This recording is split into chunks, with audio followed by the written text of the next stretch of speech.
মাথা দিকে রোগ হয় তাহলে কিন্তু আর একটা আমরা কোথায় কোথায় কাজ করে হইল তাহলে বুঝতে পারেন একটা কোথায় কাজ নেটটা তো মাথায় করে মাথা করে লিভার কিডনি আছে ব্লাডার এবং পুরো বাহ্যিক কি টোটালটা আছে যন্ত্রণা এটা হচ্ছে টোটাল বাহ্যিক যন্ত্রণা এর কমপ্লিট যায় কিছু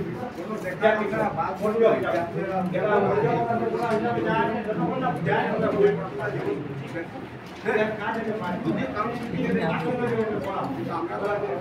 তাহলে কি পরবর্তী যা ডিপার্টমেন্ট